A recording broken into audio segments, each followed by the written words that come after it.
What's good, everybody? I'm a trainer called Tony from the world famous Off the Strain podcast, and I'm happy to be here partnering with Lululemon to help them kick off their virtual Seaweeds this year. In honor of the event, we're launching a special 5-part series entitled Running Outside the Lines. We're looking to highlight the lives of runners and wellness professionals looking to find out what happens when fitness stops and life begins. Through stories of inspiration, perseverance, and triumph, we unpack the role this historic year has played in the lives of movement artists, discussing how their training helped keep them motivated when life became uncertain on the backdrop of a pandemic and civil unrest brought on by a mass awakening to systemic injustice.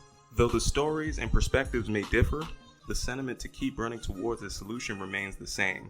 No matter how high the hurdle or steep the climb, listen in to hear how when the course changed, these athletes weren't afraid to run outside the lines.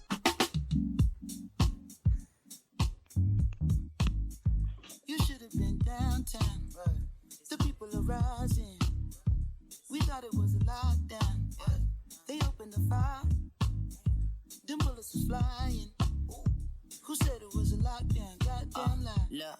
It's a war going on outside, that's what I got. What's good, everybody? What's good? Welcome back to yet another episode of Off the Strength, where we're giving you the inside look into all things wellness culture. I'm a trainer called Tony, and of course with me I have some gentlemen of extraordinary league. Guys, let's go around the table and introduce ourselves, please. Your trainer Corey, a.k.a. your favorite trainer's favorite trainer. KR Jones is in the building. That's right, folks. Full squad on deck. And ladies and gentlemen, boys and girls, listeners of all types from near and far, you are in store for a treat today as we continue our series of running outside the lines. We have a very special guest with us on the line today. Fellas, let's make some noise inside here for Anwar. Anwar, what's going on, homie? How you feeling? What's up, Oh, we good on the set, my man. We feeling good. Everybody in here is having a good time. We've been talking to fantastic people all day and putting together this whole conversation, man. So I'm happy to have you on the line. I'm happy to get this opportunity to talk, and I want to let the good listeners know exactly who you are and where you're going on this side, man. So I can't be more excited than right now, brother. I appreciate that, man. I'm glad to be here. All right. Since we all happy that you're here, man, why don't you start off like this? Why don't you tell the listeners who you are, where you're from, and what it is that you're up to at this moment in time? My name is Anwar Jackson. I live in Brooklyn. I'm originally from Philly. We actually got a Philly t-shirt on today. Okay. I've been in New York a long time. So, I mean, this is definitely home to me in a lot of different ways. And yeah, I always say I'm a Brooklynite. I'm not necessarily a New Yorker these days, but I'm currently in Brooklyn. I'm spending time in between Brooklyn and Philadelphia currently now, though. Family stuff happening. And I'm in the process of opening up a produce shop with my baby sister in the neighborhood that we grew up in. So that's kind of getting my time now, more so than anything. And that's where I'm at in the world currently. My man. Okay. All right. So, I got to shout out and respect the Brooklyn energy inside here. Brooklyn. All day. That's how we was feeling. And I'm going to not take it as a personal offense, you stroking this lustrous beard in front of me like that, because I really don't touch my face, obviously, what's going on. So when I'm home, I kind of, Listen, man, as a beardedly challenged individual, I take slight offense to what you're doing right now. I just want to let you know, sir, that on the first mission of meeting you, that there's a lot of jokes that be thrown my way about me having a fresh face, brothers. He clean cut. That's all. He clean cut. Hey, man, look, I tell you what, I feel like it's a power within itself to be able to have a clean face. Hey, man, if you can actually get away with rocking that as a, there we go. He got enough facial hair to make an eyebrow. We've all seen our homies shave their faces, and we look at them like, yo, yeah, exactly. Like, what's going on? So you running for president? So I do think that that's an art within itself, man. Hey, man, I see the Philly vibes, man. I see the Sooner Philly vibes. I'm just celebrating you on that side, man. I don't even want to hate on them, but I knew they was gonna make the joke. So if I jump in front of the joke, I'm not gonna get the joke. Hey, a bus is still a bus. That's how I do it, man. I jump in front of the joke. I'm gonna lean right. It's 8 Mile style. Yeah, I don't got no facial hair. What up? What's up? That's how I'm taking this task on, man. There you go. So Anwar, before we jump into all of the shenanigans, you see how we giving it up. We having a good time. We feeling good. We amongst like-minded company. I like a lot of the stuff that you just went through. I want to understand the entrepreneurial efforts of what you're doing with your family, how you're moving and transitioning and living in this dual city kind of situation right now, especially. But before we jump that far into it, we got to let the listeners know how you started in this atmosphere, right? We got to take it back a little bit. We got to give them some context, and we want to understand that story as to why it is you do what it is you do, Anwar. And the way that we like to jump into this is we start this question off a little something like this, my brother. I want to know, where were you when you first fell in love with this thing we call wellness? Wow. So I think for me personally, it's been kind of like throughout my 20s, I would say it was kind of like an off and on, like kind of like relationship. I had these moments where I would get in like extreme shape, and not really extreme, but like I would kind of get committed to the gym for about a year and a half, depending kind of also what was going on in my life. But I would say at the point that it became a permanent fixture, I think in my adult life, I would say I moved to Germany in 2010 for a job. And it was the first time in my adult life, I think, when I lived in Philly, I always had time to go to the gym. I could work out, I had the time. But living in New York, I worked in the music and fashion business. So I never had time to work out. Like I don't even think I ever had a gym membership in all the years that I was living here. And when I moved to Germany, one of the guys I worked with asked me to join a basketball club. And I was like, a basketball club? Like, what's that? He's like, every week on Wednesday, we go at 7 o'clock and we play ball in this like a German elementary school. And so that was like the first time that I was like week to week, like looking forward to like, and I was working within the fashion business still too, which at the time, I mean, now I think fitness is definitely in vogue in a very different way. But at the time, nobody was working out, I guess, in that capacity, I guess, in the sense of like popularity or whatever. So it started with the basketball club, man. I started balling every week. Funny enough, it's a store that's now finally here in the States called Snipes, which is a sneaker store. Yep. Which at the time in Germany, it's been around for forever. So a lot of the guys I worked with, actually, I used to play ball with, all worked out at Snipes. And I don't know if guys know much about Germany, but in terms of like Black culture, whether that be sports, music, or anything, b-boying, graffiti, anything, like they have a deep appreciation for it. It's heavy over there. Yeah, these dudes were serious, man. Like, so every week, like, and so I was like out of shape. Like, and I grew up, I'm from like a pseudo basketball family. Like Philly, our big sports in Philly is basketball and boxing. Even though you could get into other sports growing up, I mean, mainly you kind of choose like basketball or boxing. My cousins were like, like the top dudes in the city, won championships, like that kind of stuff. I didn't play in high school, but I grew up playing with them. So I was very competitive playing with them, but I was like a smart kid. So I didn't really go into like sports in the manner that they did. But for me, it started with that. And then I got a gym membership. I think it's called Fitness First. That's in Germany. So I got the membership. And then when I moved back to America, I mean, I came back to the States in like 2011, and it was on the heels of, I had lost two cousins back to back within a month of each other in Philly, right before moving back to the city at the end of, I guess like that was 2012, I would imagine. So so I kind of got back, I was back to working, and I had to get back into my suits for work.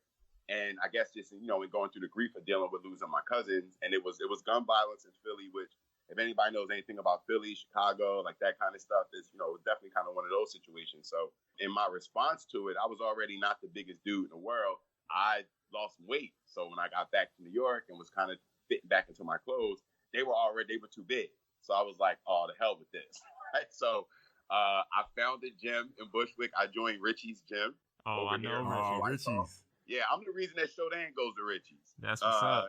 So I joined Richie's, and like, it just reminded me of like the rec center that I grew up in. And I honestly know that if I joined like LA Fitness or even but I knew that like it was Richie's that like committed me to working out. It was like a lot of dudes in there, like they just came home. Oh yeah. You know what I mean? And I mean, they played mixtapes, they played, it was just a whole different vibe. And I got man, like rehab. Like I literally transformed in like, I think like a span of like 6 months, but I like nerded out on supplements, on diet, intermittent fasting, and all this other kind of stuff. Like really with no, I didn't have like a guide or I didn't have a trainer or anything like that. I just kind of just OD'd and like just got into it like really crazy. And the funny part is I didn't really physically change. Like nobody could kind of tell, but then I would have moments where like the summertime would come or like I'd be in a t-shirt somewhere and people like, that's how you look under that suit. So it was kind of like one of those like, you know, kind of Steven Seagal moments, but it really, I know, you know, definitely knowing what I know now, I was definitely working through grief. Like that's what really got me into it. And then, I mean, one thing kind of led to another. One of the dudes I worked out with was like training for like a physique competition. So this is before like men's physique and stuff like that had the big close up that it's had over the recent years. But this was like 2012, I think. So I just got into it and he was like, yo, you know, you should do it. And I'm like the furthest person, if you ever knew anything about me prior to that, like the idea of me being on stage with no shirt off and some board shorts is like, nah, right? Yeah. So I ended up deciding to do the Brooklyn Grand Prix. It might have been like the first or second one they had ever did.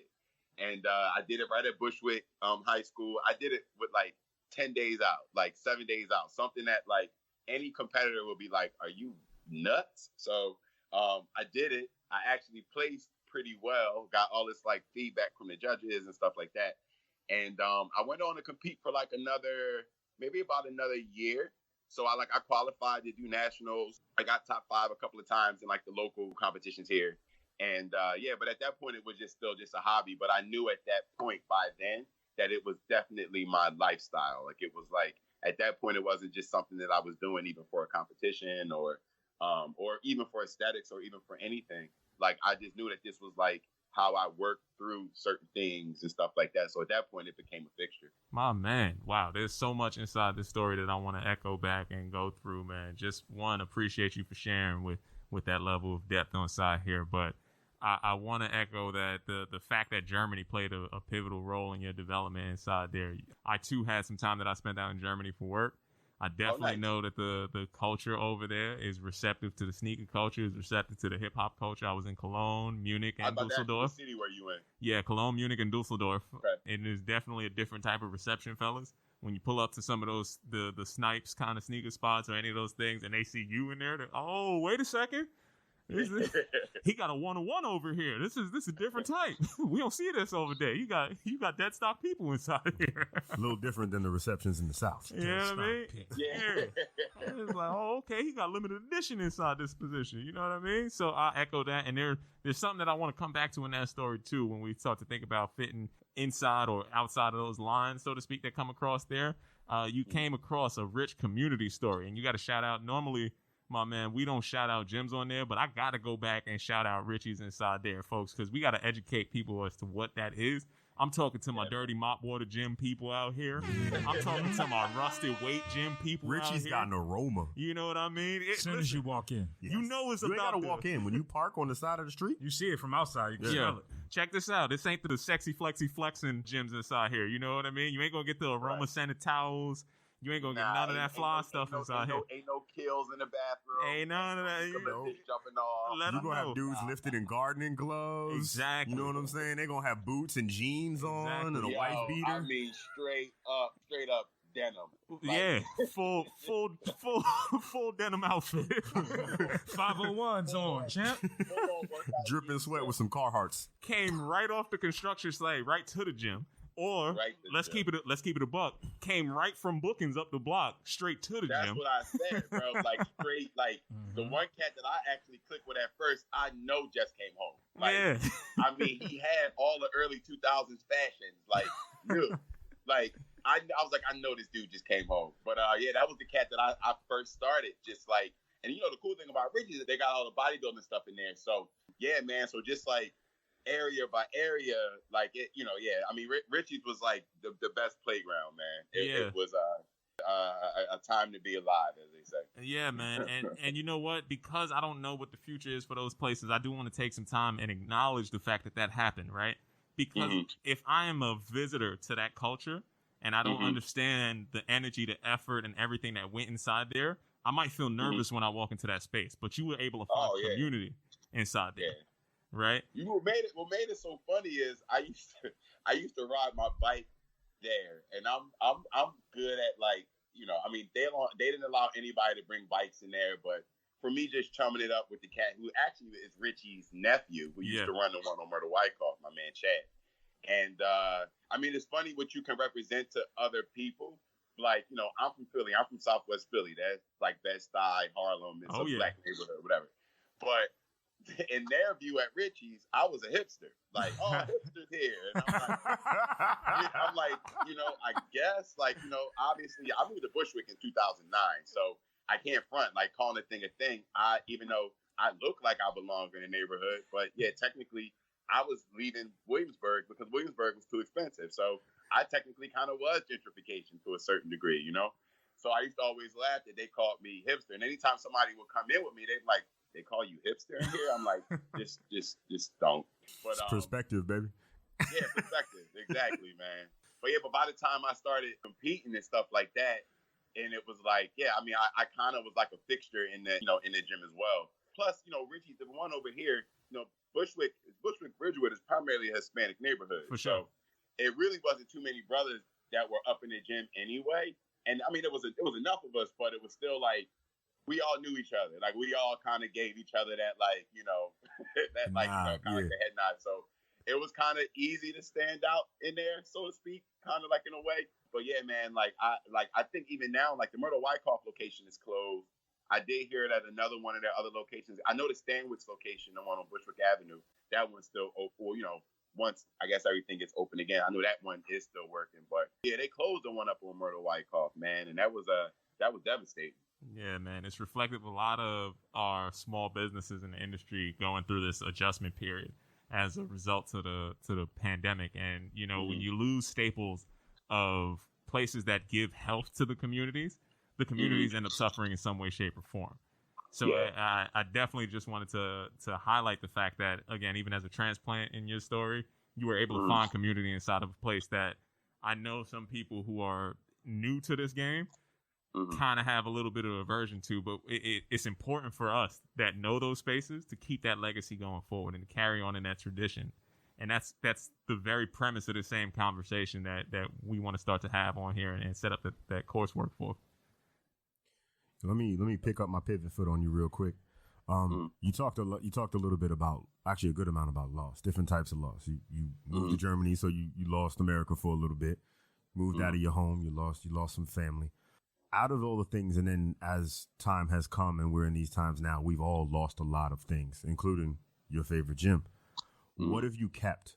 What has been still here? What's the main thing that you were like, I need to keep this. This is me. I'm holding on to this. Really been interesting. This last year was a rough year for me personally on a few fronts. Our career changed. My background is in marketing and sales, and the bulk of my experience is working in the luxury fashion business. When I went into fitness, I actually went in to be in sales. Me and Shonaine used to work at the same time. I was there long before he started. And I went just to try to okay, I know I can sell anything. You ask me to sell 100 bottles, I'll sell 1,000, right?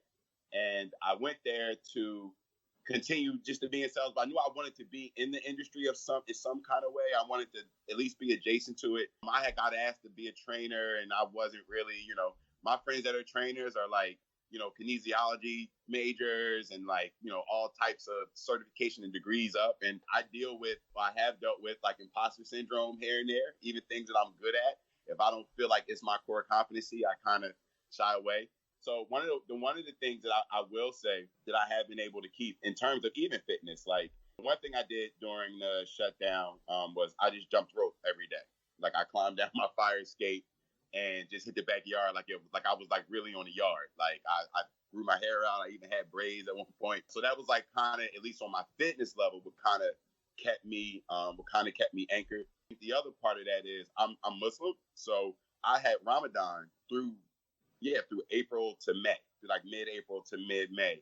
And I'll say that was probably the saving grace for me of getting through the first 2 months, first couple of months of this. I've dealt with depression before and isolation and all that other kind of stuff. So I was a little anxious going into this, knowing that now I have to isolate myself, So, I've since that experience, I've had therapy. I still go Even within my friend group, I realized that I kind of became the one person that kind of pushes people to have like conversations about their mental health in ways that I never really considered it, really before.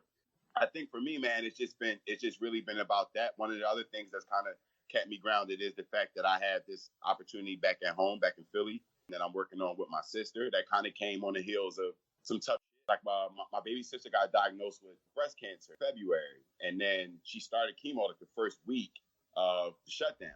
So even though I was here in my house, like I still had to be like connected to home every week, knowing what's going on with my sister, and she's the youngest of, it's 5 of us. So she's the baby of 5. So then moving forward to Juneteenth, like I went to Philly on Juneteenth just to see my family. It had been long enough. And when I got there, I got news that my mother got diagnosed with breast cancer too. So at that point, that was only June. We weren't even thinking about doing this produce store. But as I sat in my neighborhood and I related it to where I live in Brooklyn, like in my neighborhood, there's no gym in the neighborhood. There's a Planet Fitness 20 minutes each way, but there's like no local gyms. Like how in New York, I felt that people had local gyms in their neighborhood. We had Richie's and stuff like that. And there's some other ones I've been to in Queens and in the Bronx over the years. So my sister and I started talking about that, and just like, I couldn't get an avocado one day. And I was like, this is crazy. Like, Philly still has food deserts. Like in 2020, there are plenty of Black and brown neighborhoods in Philly where like you're not getting fresh produce. You're not getting fruit. You're not getting any of this stuff. So we started talking about this produce thing. We started talking about maybe doing a jam, and one thing kind of led to the other, that the produce shop kind of became more of a priority as a profitable and I think much more needed venture. So that's really been keeping me grounded, man. It's like kind of focusing out a little bit. Me personally, financially, I was okay. Health-wise, I was okay. So I really didn't have anything to worry about myself personally. And I was in a very, very spiritually grounded space because I was observing Ramadan. So I'm praying 5 times a day. I'm fasting. I'm like, I'm mindful of my thoughts, throughout the whole experience. So I think the idea, as we talk about running, I think the idea of running towards this opportunity, doing something in my neighborhood that can maybe impact generations, who knows? And then also too, having that spiritual connection, throughout this really helped out a lot. So I think that kind of kept the wind in my sails going in a progressive direction.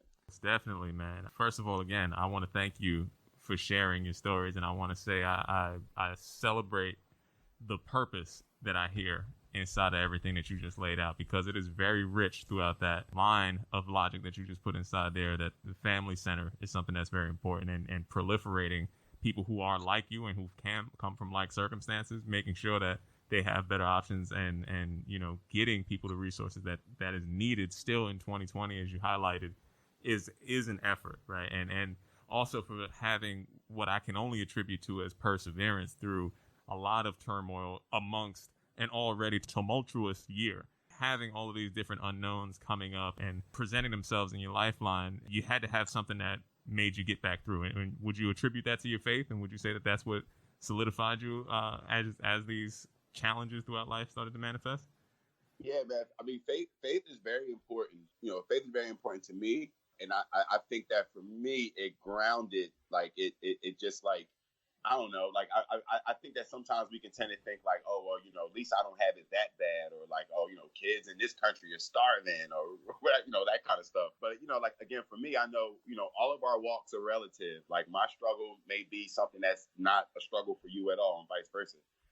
So I've always kind of looked at that as like a relative, a relative thing. And all of our obstacles are relative to a certain degree. So yeah, I definitely think that faith, and I think also too, like, yeah, like I've been through worse. I've been through tougher times. So I know that, like, in the worst of what was going on during these months is like I got my health, number one. I mean, I didn't experience too much loss on the family side of this. Like, we lost my aunt, who was she was already older, and it was very early on. So even when we kind of we didn't even really attribute it to COVID at first because she got hospitalized in the beginning of it. And then what we ended up finding out was that she contracted it in the hospital.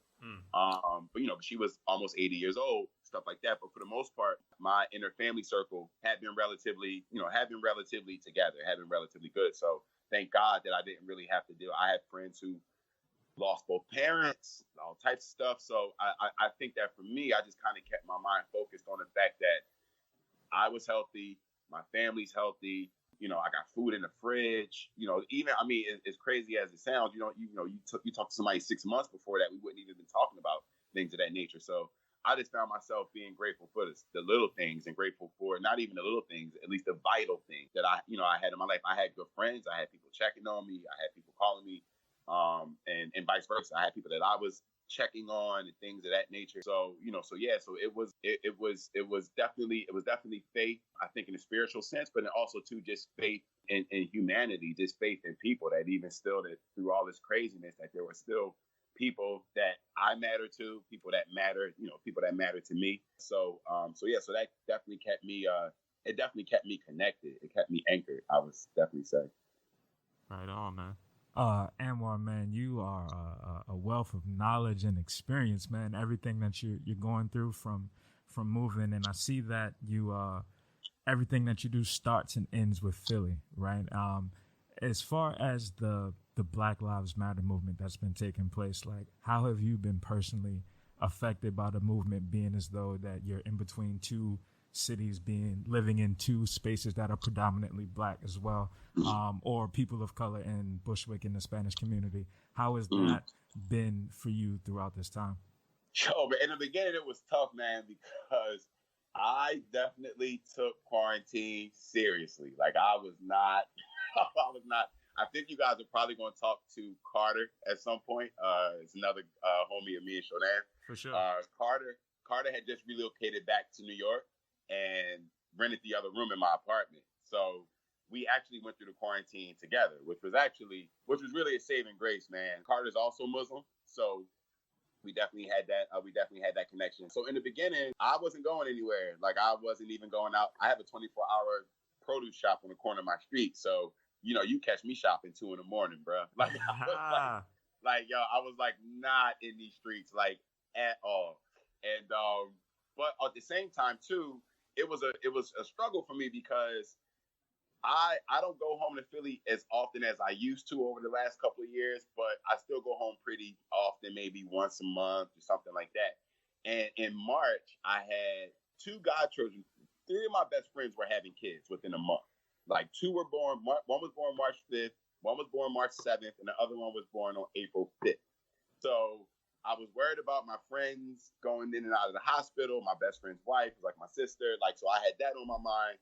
I'm also like the responsible one of my generation. So out of my brothers and sisters and stuff. So, I wanted to be able to go see my grandmother. I wanted to be able to go see my new godchildren, my nieces and my nephews and stuff like that. So I was really not going anywhere because I'm like, if I have to jump and go to Philly, I just want to be able to go with like no anxiety about who I've been around, with, the time I've been spending with people and stuff like that. And then also to the protest happened. So when the protest happened and I couldn't get, I wanted to go, but a part of me didn't feel comfortable going. And that I struggled with that a lot, man. Like, because I've never not gone to anything like that. Any other time, I'm from Philly. I grew up, I always joke and say, but I grew up around like in between like former gangsters and Black Panthers. So like either way, you getting it. Like, we're getting out there. Like, I'm from a very vocal family. On my block, Mumia Abu Jamal lived on my street.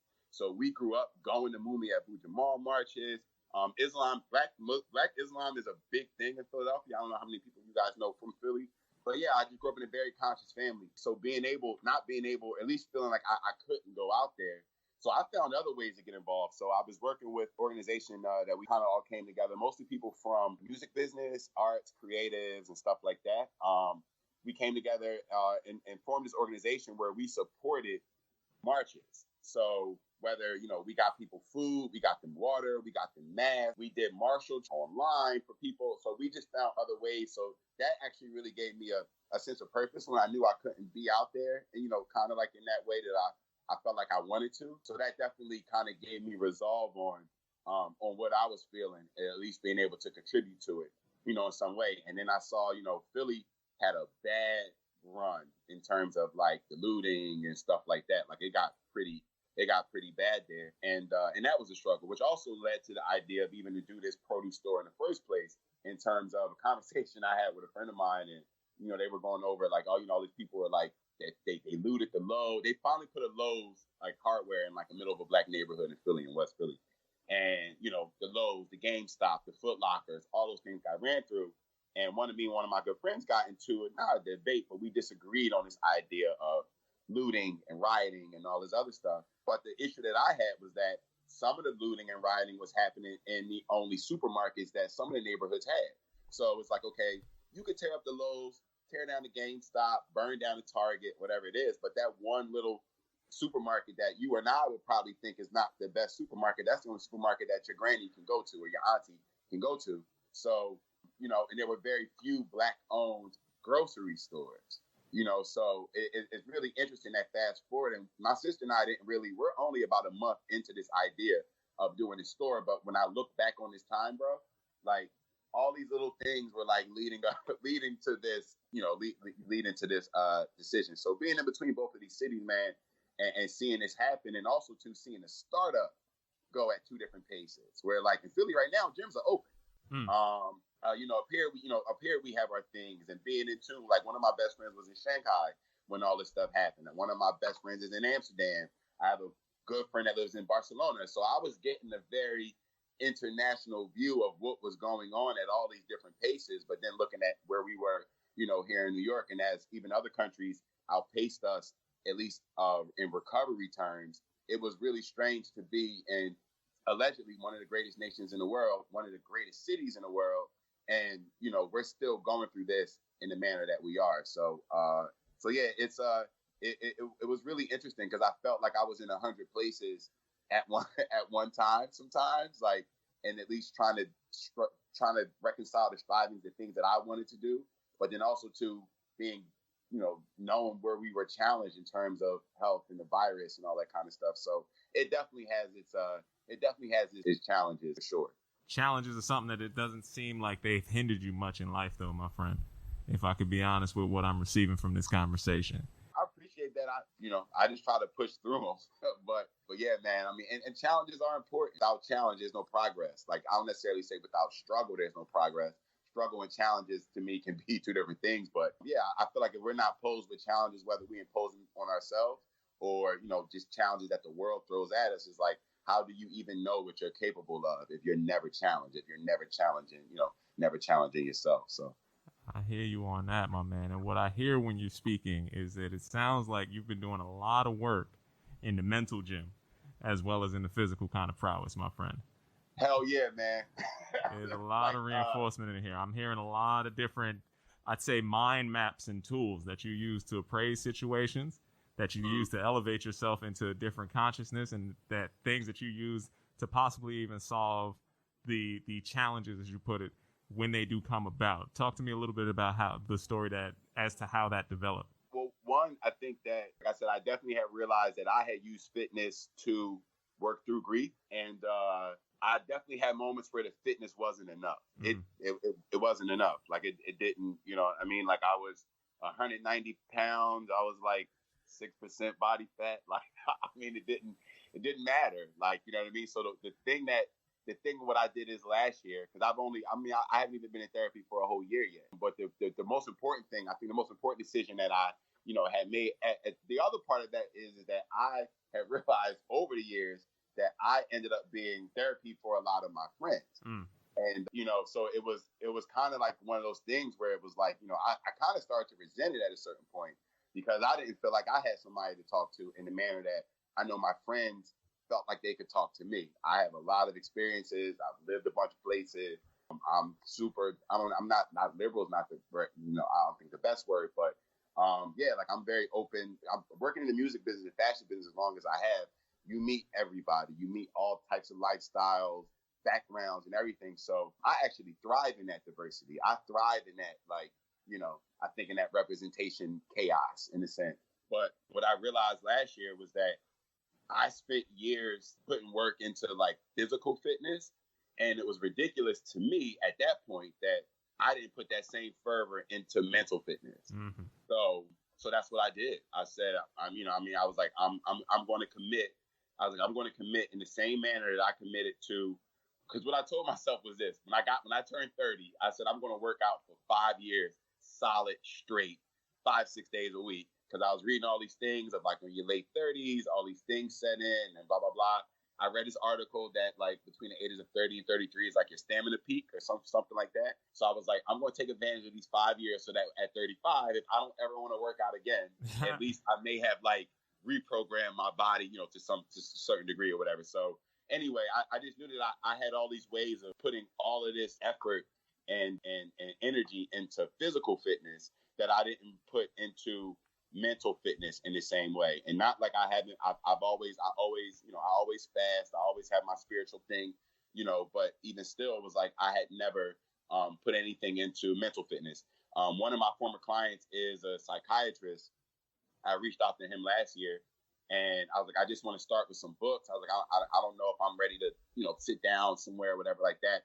And he gave me a book that I literally shared with everybody, especially anybody that's come from experiences like I came from, in neighborhoods that I came from. I read this book called Trauma and Recovery. And even in the beginning of it, I was like, all right, they're talking about like domestic violence, rape, war violence, and all this other kind of stuff.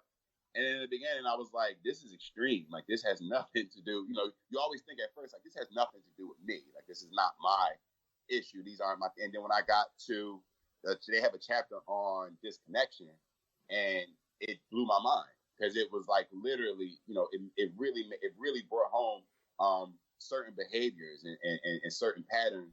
I think that certain patterns that I think I had. So at that point, I just committed myself to it. I was like, okay, I'm going to at least give a solid year of like therapy. And when I started, I was going every week. Like I was in dude's office every week. So I just saw the importance of it. And then with that, from that, it actually gave me better tools and like talking to people and helping my friends and family, kind of like in the same way I think that fitness does.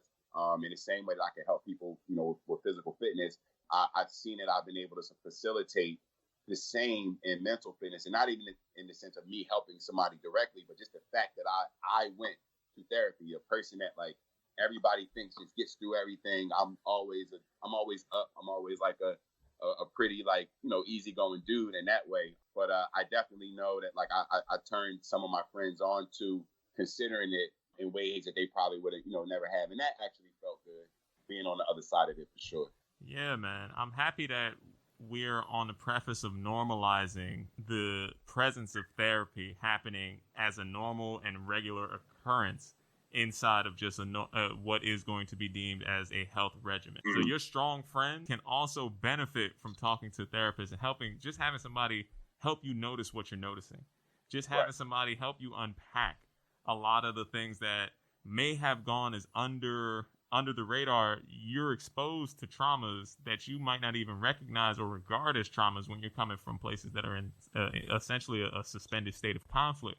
When you're in survival mode, you don't recognize all of these higher tropes that we push inside of wellness to manifest your best destiny and to go all the rest of these kind of things. If I'm worried about food, water, shelter, I can't get to that higher level of destination, right? So before we even get there, we got to make sure that we have food security inside of neighborhoods. We have to make sure that housing security is a real thing.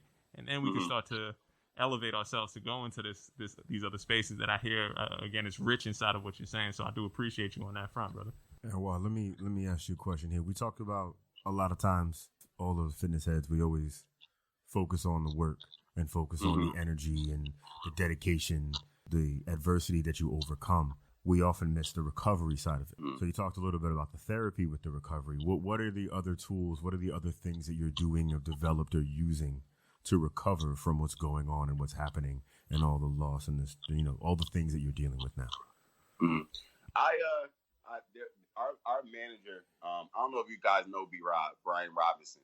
No. But one thing that Brian taught us, when we were trainers and onboarding and, trying to build your business and that whole kind of thing, So one of the things he taught me, or I'll say he taught me anyway, was this idea of focusing in, focusing out. And you have different times of your life, you know, and that could change even within a day. You know, you could focus in on half of the day or focus on half of the day, but just this idea of channeling your energy and certain things that make us feel good. I know for me, I had hit a point where all I was doing was focusing out. And this is definitely like last year, and I started to look at my own patterns. So when I focus out, I'm not focusing on my own problems. Like I'm not focusing on things that I may even need to be taken care of. Now, granted, how we talked about this idea of running and going back to that spinning plate.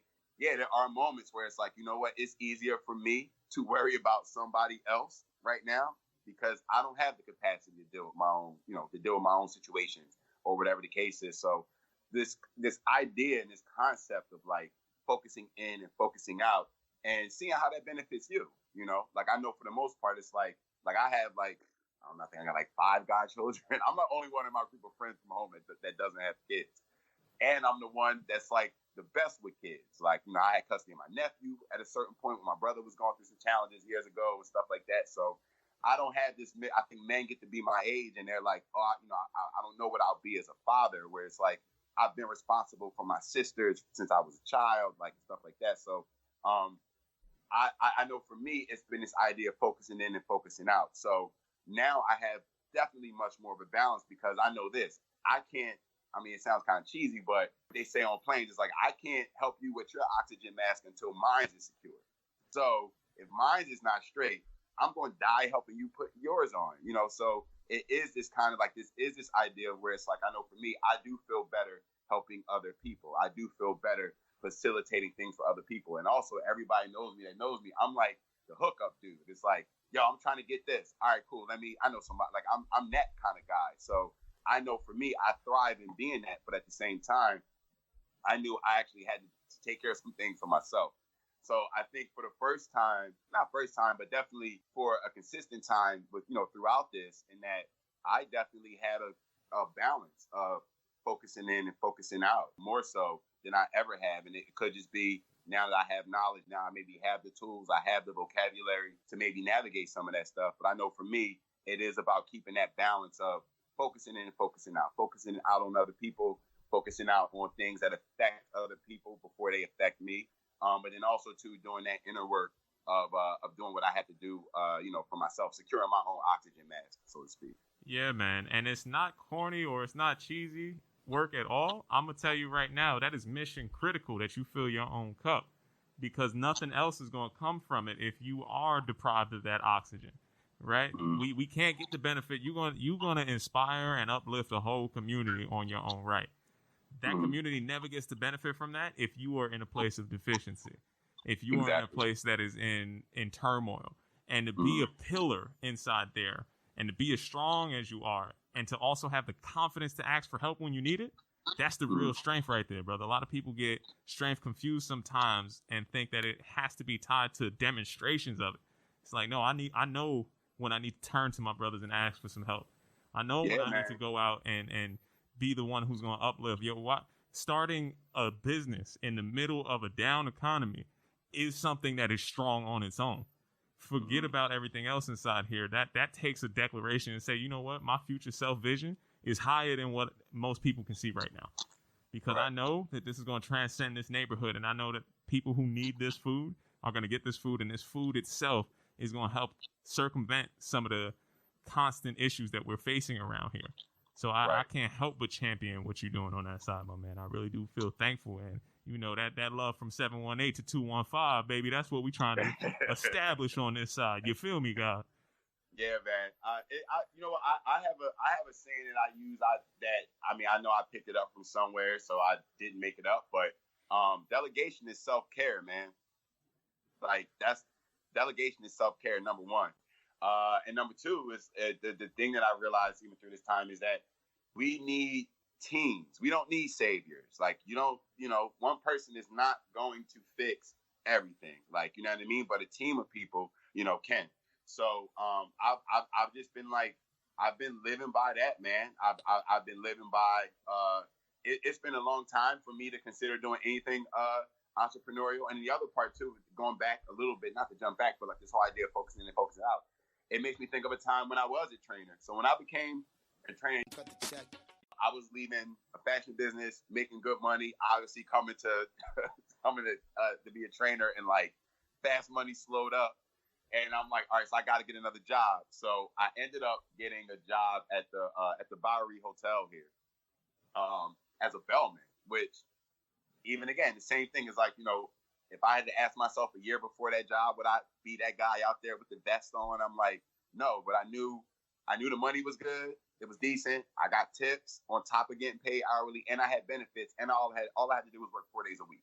So that gave me the security to step into this new world of training. But and going to this whole idea of focusing out, I remember I would have days that, because I'm here at this gym giving everything I got to all these people, and then I would go to this job after the gym, and I'm here giving all this out. I remember being so drained, like at the end of the day sometimes, or like, and we would talk about this as trainers sometimes. It's like you sometimes just don't have it to give. And I think that's an important part of, like, whenever I talk to people who are going into fitness or going into training and stuff like that, like I try to, I mean, granted, if they're just in it for like the sport and the athleticism of it, or the athletic side of it, cool. But for people who I think who understand that a huge part of this is developing relationships, a huge part of it is developing mental fortitude in addition to the physical side of it. That's why I always say that, like, be mindful of where you are. Be mindful of where your reserves are, because if you don't have it to give, that it's going to show.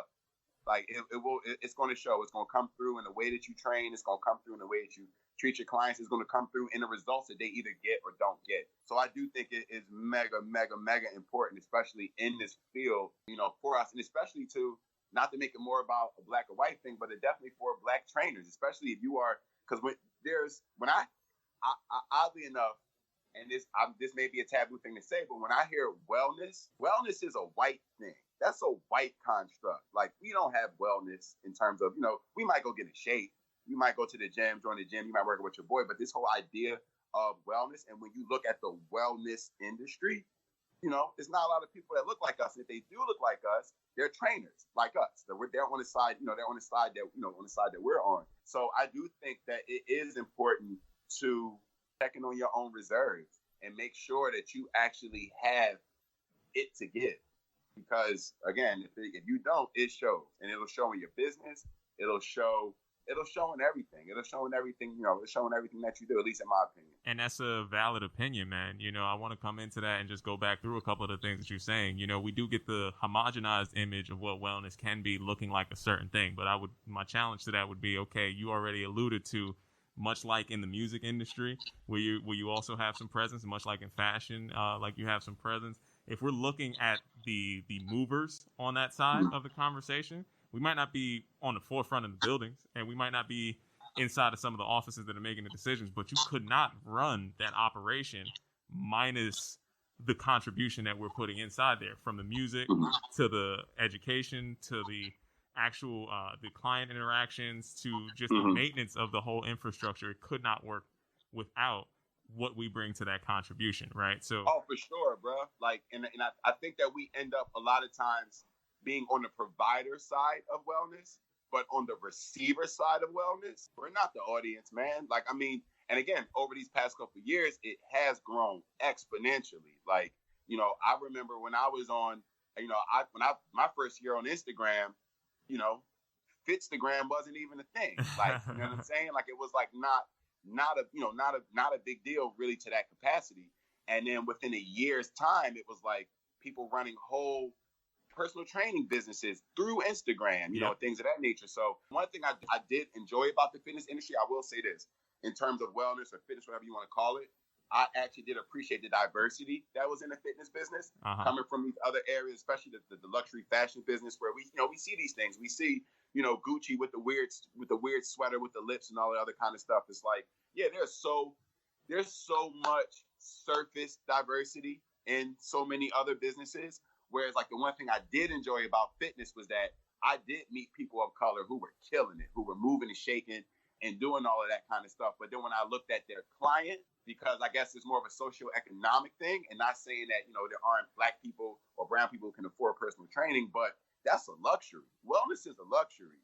And I think that what I would like wellness to be is not a luxury, but a right. That it's like, yeah, you do reserve the right to have fitness in your life. You do reserve the right to have mental fitness in your life and things of that nature. But so I agree with you're saying 100%, but I do think we have some ways to go in providing wellness to our communities in a way that I feel people of higher income brackets take advantage of the wellness industry. Most definitely, man. We are on that forefront right now as we're having this conversation. We are going to be a part of that renaissance that makes it something to strive for, something that has an affinity, something that's cool to be transitioning from wellness to well-being, right? Because somebody that is concerned with all the things that you are concerned about and present inside there, plus knows how to put the packaging around it. Like, man, I seen the IG, I see the work that we was doing. This fashionable brother over here, right, fellas? You know, sure. He's you know how we have an affinity for things that have a certain look to it. So how often were we giving that information back in the way in which it would have been received is my challenge, right? And as we are all learned people and we know that different people receive the information differently, part of our mission here is to make sure that we deliver it with the vernacular, with the cadence, with the pacing that is going to penetrate the people who need it the most, right? So we make sure we break it down however we have to break it down. Again, like I said, that whole continuum that you laid out is a part of the legacy that we're building forward. So we run towards the opportunity in face of that adversity and champion when we come across people like yourself, my friend. We got to champion them and say, okay, we're going to keep this marathon going. We're going to hand this baton over and I'm going to see everything that you're doing. And better believe as soon as the store is opening up, I got to find a way to get back down to Philly. Like I'm a Roots picnic stand. I'm going to come out here. I'm going to do all my shopping for that week. And we're going to figure it out. I'm going to get back up on this side. Get you some beard oil. Hey, man, we're going to get this beard oil, you know. Y'all gonna stop hating on this beard. Well, I mean, you got your mask on, bro. So that's what I'm gonna stay over here. I'm gonna stay over here. He got the beard. He got to stop right where the beard start. That's where the mask goes. I'm illustrious too. Don't be mad. You know? And I want to back into something that you mentioned a little bit, and you were talking about how the designer fashion industry, the high end fashion industry, has some. You said weird sweater with the lips. Well, the thing about the fitness industry is we have to watch out for those too. Because the fitness industry has some weird sweaters with the lips sometimes, and we have to. Oh yeah, we do. Yeah, so that's still there, and sometimes there's some intentional tone deafness that ends up existing that we have to always keep our eye on and pay attention to. So one of the things that I wanted to get from your personal opinion is when we see the tone deafness, or when we see the weird sweater with the lips. How do you feel? How do you address that? Wow. Speaking personally, and then also too, just from things that I observed, it's tough sometimes when you know that people have their livelihoods attached to these kind of things. I think also too, working for my foray into being a fitness provider in that sense was me going to Cut the check. and Cut the check. really no different thing. I work for Chanel. I work for Second Avenue, Barney's, Neiman Marcus, any major department store you can think of, I work there. So some parts were very similar because the same clients that I would have in these stores were the same clients that, work out. Cut the check. Why, in a lot of ways, it was supposed to be a fit, like, in certain terms. But I mean, we have those weird things. It's like, people will say things to me like, as I would get new clients and I would try to, go set up their goals, and they would say things like, well, I don't have the genetics you had. Or like, you don't have the extra calf muscle? Yeah. Like, I don't have the genetics, I don't have the genetics you have. That's always one. And the funny thing is though, that used to make me uncomfortable, but then I just had a turn in that. I remember after my first year of training, I was like, you're absolutely right. Like, it's not, it's not saying there's not much that we don't have as Black Americans or Black people, but I'm like, you're absolutely right. So that's how I know when your ancestors pulled up on the coast of Africa and they saw these dudes out there looking the way that they did, I'm sure they thought the same thing. Like, what the hell? What the hell is going on here? We need more guys. Exactly. So my personal experience, I think working, I didn't really have any direct discrimination within the fitness business, which I think that's why it was, for me at that time, the oasis that it was, because I didn't feel like I wasn't, the struggle within like as one example for luxury fashion, for instance, you could go to any department store or any store here in New York, right? You'll walk in any store and you could find somebody black selling things, but you won't find a black manager. You won't find a black buyer. You won't find a person who's a planner or merchandise. Like all those corporate kind of jobs, they like keeping us on the front line of it to deal with customers. We have style. We have all these intangible things that, like, I think that provides everything you want your customer to see. But beyond that, you're almost, it's almost like, literally, like, it's like telling Malcolm X, to go be a carpenter and think, when I think of like some of the opportunities that friends of mine tried to go out for coming from the retail world, and trying to jump into some of these other areas. So within fitness, bro, I didn't experience that. Like, I saw, my manager was black. Like, you know what I mean? Like, and I don't know what it's like once you go beyond the actual club in terms of, but I found that I wasn't faced with a lot of those, and it could just be my experience, but I wasn't faced with a lot of those microaggressions, I think, that I saw, or even macroaggressions. Some of them are just straight up aggressions. Like, I wasn't really faced, with that. Like, I was the guy that, if you a black person comes into the Chanel boutique to buy a bag, sometimes I would get asked, like, did they pay with cash? Like, or like, our security will come up and like, oh, we just wanted to get a copy of that receipt. But they didn't do that to any other customers or any other customers of other races. Some of the other customers who were doing shady things in there with gift cards and all kinds of things that when you know the business.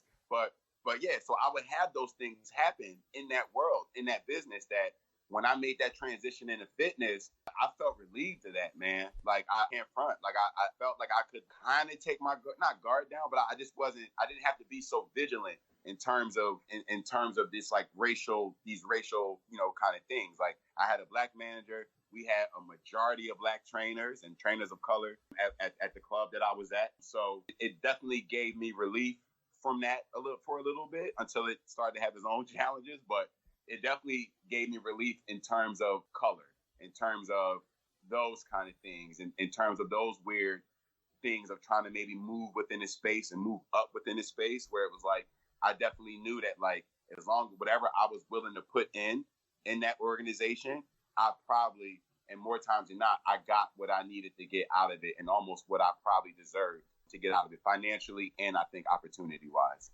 One of the things I would say, in my personal experience, I think the brothers may agree with me on this one, is that the transparency line is a little different when it comes to fitness versus fashion. So as you say, you don't see the buyers, you don't see the owners. Oh, for sure. So yeah.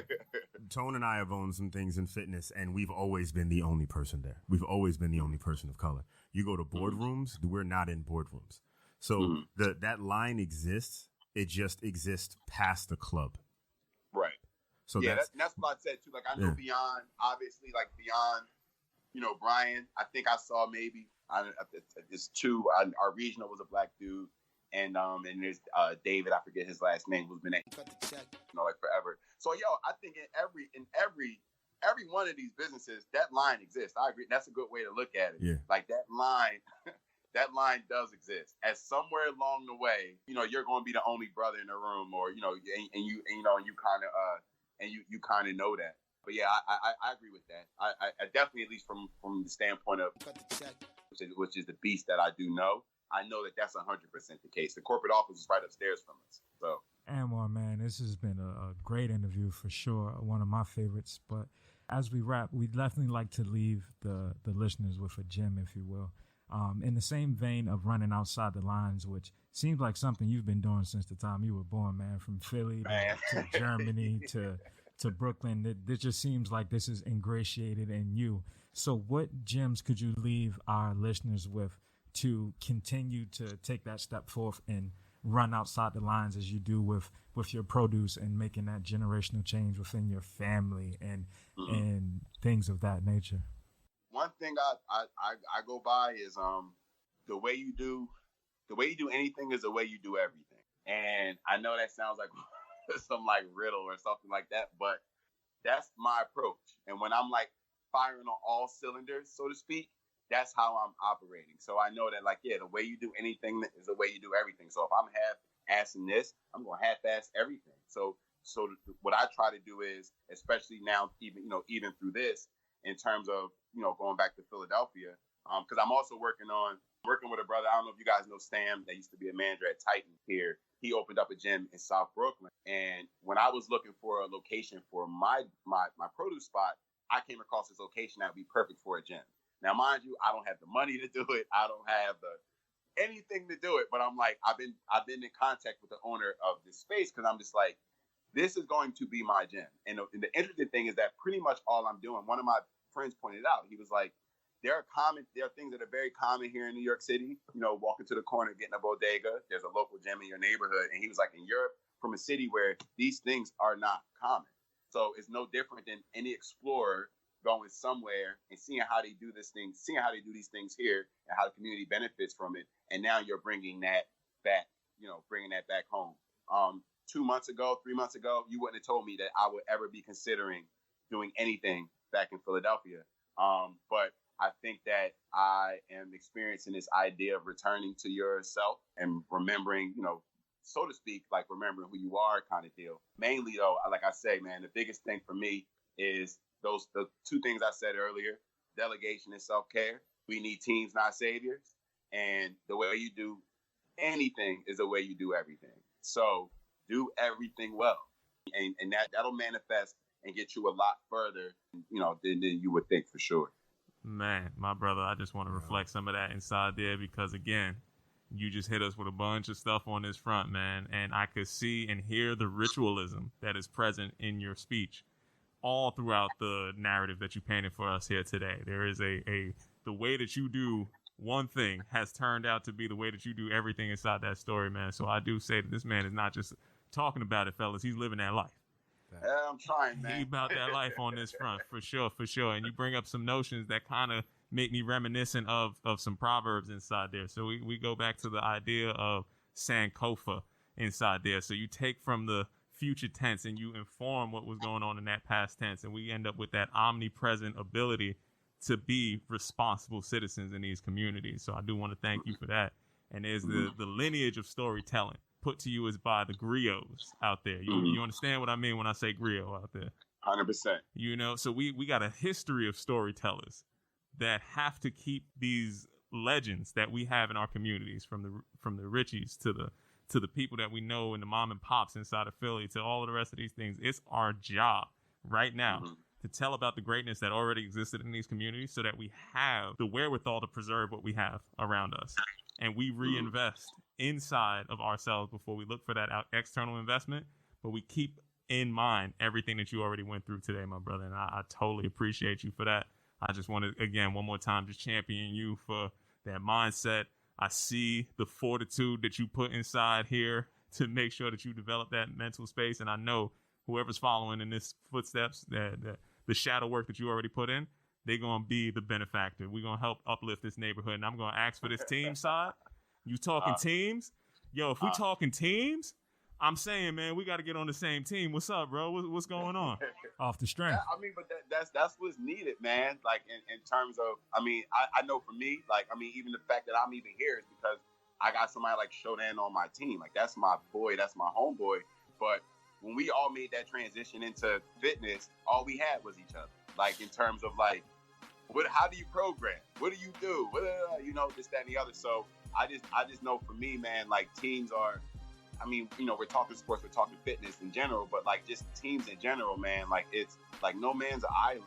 Like, so, and knowing that, like, you could definitely get there by yourself, but think about how much more efficiently you can get there if we get there doing that together. Let's do it, man. So yes, I appreciate the platform, man. Thank you guys for even having me, man. Man, we talking teams, man. We talking teams. We about to run this town. That's what we trying to do. Uplift the community, brother. You feel me? Outside the lines. Outside of the lines. That's how we operate. That's the only way we know how to do this thing. Yeah, and I like that outside of the lines. I like that. They never put us in a box, baby. We can't have this happen, man. Somebody that radiant, you coming on here giving it up like that, we ain't gonna put you inside no box. We can't have it happen, man. Appreciate Tony that, don't bro. even stay in the bike lane. I can't do it. It's erratic. All left turns in my circle. You know what I'm talking about? You go left enough, you gonna get right. That's exactly where we at. Once again, it's been another fantastic episode of Off the Strength. I'm a trainer called Tony. You're a trainer, Corey. K.R. Jones. Peace and much love to everybody out there. We'll see you next time. Wash your hands. Thanks for tuning in, everyone. I hope you had as much fun as we did. For more with K.R. Jones, your trainer Corey, and yours truly, a trainer called Tony, be sure to tune into the Off the Strength podcast, dropping new episodes every Tuesday and Thursday across all digital service providers. And if you love what you heard, don't be afraid to tell a friend, like, and subscribe. For more information, be sure to follow us on our Instagram at offthestrength_. Thanks for listening in. Peace and much love. Till next time, we'll see you soon.